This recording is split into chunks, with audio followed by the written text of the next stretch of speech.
ng mic para medyo malakas-lakas. Oo, tama yan, bira. Pabuti natin hanggang Malacanang. Tapos yan sa liwas sa ano. Medyo lang. Oo, bira. Itong ginawa ho ng mga kapulisan ni Bangag dyan sa QGC. Hindi na ho ito makatwiran pa at hindi ho ito ordinaryong ginagawa ng mga normal na mga kapulisan. Alam niyo po ba kung anong gawain ng mga kapulisan? Tama ho, siyempre, puprotektahan tayo. Tama ho ba? Tama.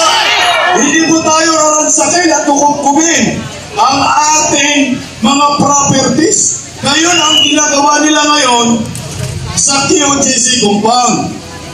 Ngayon, nabuwang na sila ngayon. Nabuwang na yun.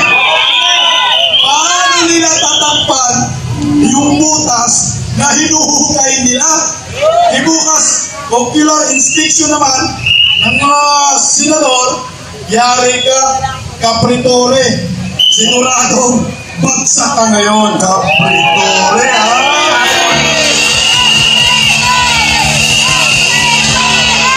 Ayos ang kaibigan, kapritore pa. Ayos isa. Hindi man, no? Ang lakas ng amats nila, sasabihin niya, Photoshop daw yung pinaghuhugay nilang butas daan sa QGC. Ayan, sinampal ng video ng mga taga-QGC. Ayun. Ito na. Akala ko, kapre, bakit nag-ayan? Pati sa inuduro mo yan, Pete. Heartbeat sa inuduro. Ang lupit, no? Pabila, guys, no? Naalala niyo ba? Nung Aquino admin, meron silang pauso. Ayan na. Ayan na! Sinampal dito si Tori ng video. Ano yan? Photoshop yan? AI ba yan? Kaninong butas yan? Sinong ipabaon dyan? Ha? Sinong ipabaon?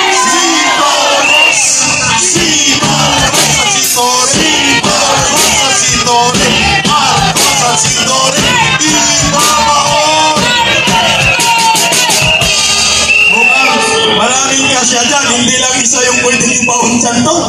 Mga 50 siguro pwede. Tingnan mo! Nagukay kayo ng sariling hukay ninyo dyan? Hindi naman pala hinahanap si Pastor Kiboloy. Hindi. Kundi Italiano Gold. Meron ba Italiano Gold dyan? Mga magnanakaw. Mga magnanakaw. Mga magnanakaw. Mga magnanakaw.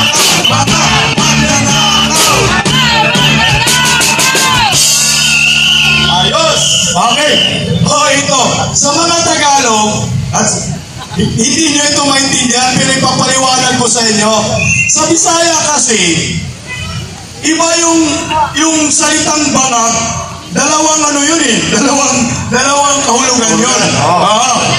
Sa Tagalog, yung bangag may sayat. Ang kailangan yan, mental hospital. Sa Bisaya, ang bangag, pakita mo na yung video. Pakita mo na yung picture. Yung bangag, ito, pakita. Yan yung bangag sa Bisaya. Hukay, bangag yan. Butas mo yung sa amin yung bangag. Ngayon, si bangag, ilalagay sa bangag.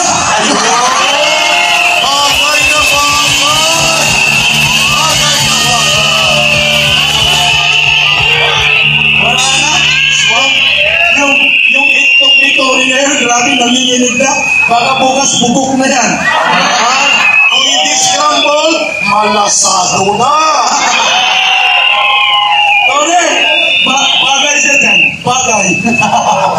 Kasi siya ang pasimuno ng kabirtugaduhan at kasalut-salutan sa Davao. Yan.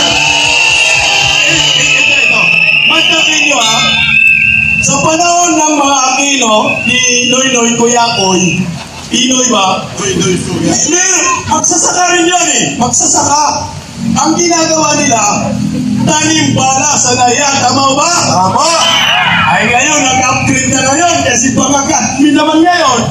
Ang ginawa nila ngayon, tanim Bunker naman! Tanim Bunker!